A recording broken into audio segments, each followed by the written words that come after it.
सकते हैं, जैसे कि मिस्र में कई सालों से एक हुकूमत चली आ रही, कई दहाइयों से, जिसमें अवाम के कोई से नहीं है, कोई उसमें वो अमल दखल नहीं है, वो अवाम एक नॉर्मल जिंदगी गुजार रही है। यहाँ पर बड़ी खबर आपको देंगे। निगरान हुकूमत से पहले ब्यूरोक्रेसी में बड़े पैमाने पर उखाड़ पिछाड़ का इम्कान है। वजारतों और डिविजन्स के सेक्रेटरीज तब्दील कर दिए जाएंगे। सेक्रेटरी खजाना, दाखिला, प्लानिंग और तिजारत तब्दील होने का इम्कान जाहिर किया जा रहा है। वजारतों और डिविजन्स के सेक्रेटरीज तब्दील कर दिए जाएंगे। ये राना साहब ये क्या फरमा रहे हैं शोएब शाहीन साहब के, अगर ये पंजाब में थे कुछ ना हुआ, इधर होते कुछ ना होता। आज सेनेट के इजलास में वजीर दिफा जनाब ख्वाजा आसिफ साहब की जानिब से पेश किए जाने वाला पाकिस्तान आर्मी एक्ट 1952 तरमीमी बिल मंजूर कर लिया।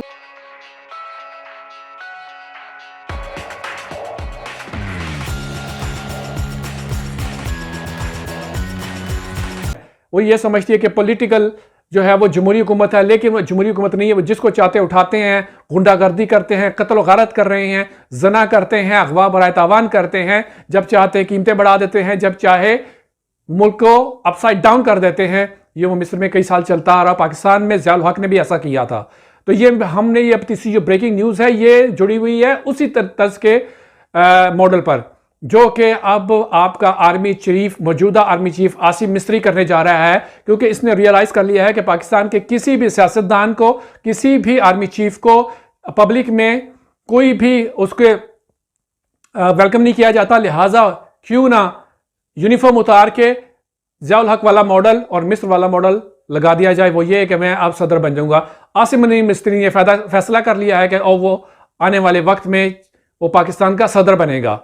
और सदर के नाम पर, इलेक्शंस के नाम पे जो लोग ये इंतज़ार कर रहे हैं कि इंतखाबात होंगे, अब होंगे, कल होंगे, परसों होंगे, नवंबर में होंगे, दिसंबर में होंगे, जनाब ये आपके लिए हमारी ब्रेकिंग न्यूज़ है कि पाकिस्तान में इंतखाबात नहीं होने वाले जी। क्योंकि ये मुनीर मिस्त्री ने फैसला कर लिया है कि मैंने इंतखाबात के बगैर ही 10-15 साल निकालने हैं और सदर की कुर्सी पर बैठना है।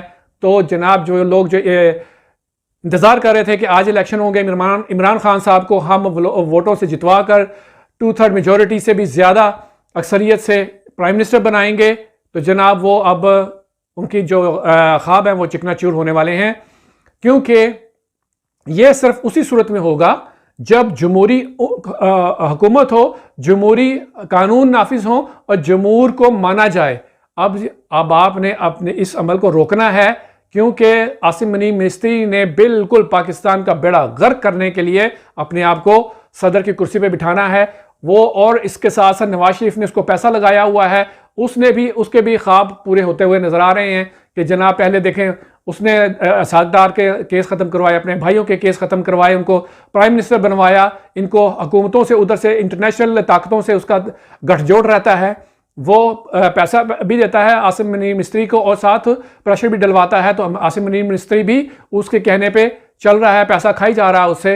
अब नवाज शरीफ के जो इसाकदार भेजा उसको, पहले तो उसके केस ख़त्म करवाए और उसको पाकिस्तान का वज़ीर ख़जाना बनाकर पहला हाथ जो उसने मारा है नवाज शरीफ के लिए, $1 अरब जो सऊदी अरब का पड़ा हुआ था रिजर्व बैंक में, वो भिजवा दिया। उसमें से जो 20 करोड़ डॉलर थे वो नवाज शरीफ के बेटे जुए में हार गए, घोड़ों की और कुत्तों की रेस में वो हार चुके हैं। हमने ये इसी तरह जब तक अवाम नहीं निकलेगी, क्योंकि ये जंगल का कानून है, आप जंगल के कानून को आप जमहूरी तरीके से नहीं डील कर सकते। ये हम बार बार लाउड एंड क्लियर कह रहे हैं और इमरान खान साहब ने भी अपनी तकरीबन हर बयान में या हर खिताब में वो कह रहे हैं वेरी लाउड एंड क्लियर कि पाकिस्तान में जंगल का कानून है। तो जंगल के कानून में जंगल की तरह ही आप पावर से अपने हकूक ले सकते हैं। ये अवाम अब कर सकती है। इस अमल को, इस मुनीर मिस्त्री को सदर बनने से किस तरह रोका जा सकता है कि आप सड़कों पे निकलें, जैम करें पूरे मुल्क को और ये 200 जो लोगों का अयाशी का टोला है इसको मार मार के भगा दें और जहां ये लोग मिले इनको उठा उठा के नालों में, गंदे नालों में फेंकें, इनको सरेआम फांसियां लगाएं, तभी ये लोग जाके इनको अकल आएगी, अपने वापस बैरकों में भागेंगे। जी हाँ, तभी भागेंगे। आप क्या समझते हैं कि ये जमहूरी निज़ाम से जमहूरी तरीके से इनसे निपटेंगे? आपके घर में कोई चोर डाकू आ जाता, आप क्या करते हैं? आप उसको पहले मारते हैं, पकड़ते हैं, मार मार के उसका भुरकस निकालते हैं, ठीक है, फिर उसको रस्सियों से बांधकर पुलिस को कॉल करते हैं। अब ये तो नहीं करते कि डाकू चोर घुस आया तो आप हाथ पे हाथ धरे बैठे रहते हैं और पुलिस के आने का इंतजार करते हैं। नहीं, हमने खान साहब आपको भी कितनी मरतबा कहा है, आप खुद भी जानते हैं, आप बाशऊर इंसान हैं कि आप जमहूरी तरीके से आप इसको जीत ही नहीं सकते, आप इनके ऊपर प्रेशर डाल ही नहीं सकते। ये मुल्क जंगल के कानून के ऊपर चल रहा है, जिसकी लाठी उसकी भैंस है, और आप इस मनीर मिस्त्री को, इस पूरी टोले को, 200 लोगों का ये टोला याशी का है, जिसमें ये कर्नल, ये आसिफ गफूर हो गया, अहमद शरीफ हो गया, बाबर इफ्तिखार हो गया, नदीम अंजुम हो गया, डर्टी हैरी हो गया, इस तरह के ये 200 लोगों का टोला है। ये इस अवाम की ताकत से ही भागेगा। आप इनको कहें इससे पहले कि बहुत देर हो जाए, आप क्यों इंतजार कर रहे हैं? गया तरमीमी बिल 2023 के मुताबिक सरकारी हैसियत में मुल्क की सलामती और मफाद में हासिल मालूमात की गैर मजाज इंकशाफ पर मुताल्लिका शख्स को 5 साल तक की सख्त सजा होगी। पाकिस्तान और अफवाज के खिलाफ इंकशाफ करने वाले एहलकार के खिलाफ ऑफिशियल सीक्रेट एक्ट और आर्मी एक्ट के तहत कार्रवाई अमल में लाई जाएगी। तरमीमी बिल के मुताबिक हाजिर सर्विस या रिटायर्ड फौजी एहलकार डिजिटल, इलेक्ट्रॉनिक या सोशल मीडिया पर कोई ऐसी बात नहीं करेगा जिससे फौज की तज़हीक हो या जो फौज को स्कैंडलाइज करने के ज़मरे में आता हो। ऐसा करने वाले के खिलाफ कार्रवाई आर्मी एक्ट के तहत की जाएगी और एक्ट के तहत 2 साल तक कैद और जुर्माना भी किया जाएगा। बिल के मतन के मुताबिक इस कानून के मातहत एहलकार सियासी सरगर्मी में हिस्सा नहीं ले सकेगा, जबकि इस कानून के तहत रिटायर्ड फौजी एहलकार रिटायरमेंट, इस्तीफा या बरतरफी के 2 साल बाद तक किसी सियासी सरगर्मी में हिस्सा नहीं ले सकेगा। आज सेनेट के इजलास में जो तरीक़ेकार अपनाते हुए पाकिस्तान आर्मी एक्ट तरमीमी बिल 2023 पेश और मंजूर किया गया, इस पर अरकान असेंबली की जानिब से एहतजाज भी देखने। मेरा कंटेंशन है कि एक आईनी अमल का हिस्सा होते, आर्टिकल 224 में इनके 3 नाम आ जाते। आप समझते हैं गलती की या आप समझते हैं जान छूटी इनसे? लेकिन राजा रियाज भी तो PMLN का टिकट होल्डर है ना फ्यूचर का। जी देखिए, जमहूरी अमल से निकलना मुल्क में इंतशार फैलाने के लिए और अपने इक्तदार की हवस में बिल्कुल गलत फैसला था। असेंबली का ये हिस्सा होते, ऑपोजिशन लीडर PTI से होता, अभी भी PTI से, लेकिन अगर पंजाब में इनकी हुकूमत होती, KPK में इनकी हुकूमत होती, तो इनकी सियासत ही कुछ और होती। लेकिन इन्होंने रास्ता लिया वो आलमी साजिश, इंपोर्टेड हुकूमत। अच्छा, ये बताएं कि निगरान वजीर आजम का कब तक ऐलान हो जाएगा?